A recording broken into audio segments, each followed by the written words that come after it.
এই জাদুকর দাবি করলেন তিনি দেয়াল না ভেঙেই দেয়ালের ওপারে যেতে পারবেন। পরের মুহূর্তে তার সহকারী পর্দা টানল, আর সত্যি তিনি দেয়াল পার হয়ে গেলেন। দর্শকরা বিস্ময়ে হাঁ করে উঠল এবং আবার দেখার দাবি করল। তাই তাকে আবারও জোর করে সেই জাদুটি দেখাতে হলো। পর্দা বন্ধ হতেই তিনি দ্রুত একটি ইশারা করলেন। তার সঙ্গী তৎক্ষণাৎ একটি দড়ি টানল।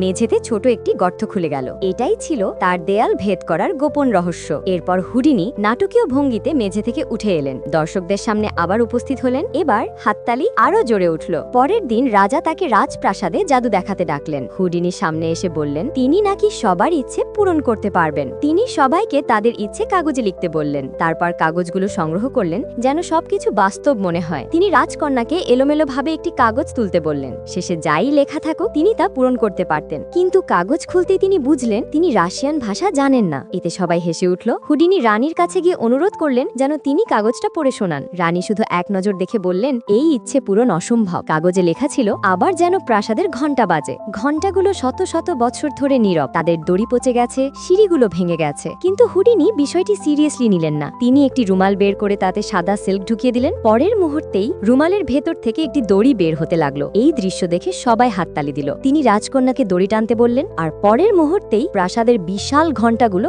আবার বাজতে শুরু করলো। সেখানে উপস্থিত সবাই স্তম্ভিত। মনে হলো শতাব্দী পর তারা পূর্বপুরুষের ডাক শুনছে। তারা সবাই হাঁটু গেড়ে বসে গেল। আসলে হুডিনি আগে থেকেই সব প্ল্যান করে রেখেছিল। সে শুরুতেই কাগজ বদলে দিয়েছিল। তাই শেষে যেই কাগজই উঠুক না কেন তাতে ঘণ্টা বাজানোর ইচ্ছেই লেখা থাকবে। আর ঘণ্টা বাজিয়েছিল তার সঙ্গী। প্রাসাদের সামনে একটি বিল্ডিং এ আগে থেকেই রাইফেল সেট করা ছিল। রাজকন্যা দড়ি টানতেই সেই ট্রিগার টিপে দিল, আর বিশাল ঘণ্টা সঙ্গে সঙ্গে বাজতে শুরু করলো।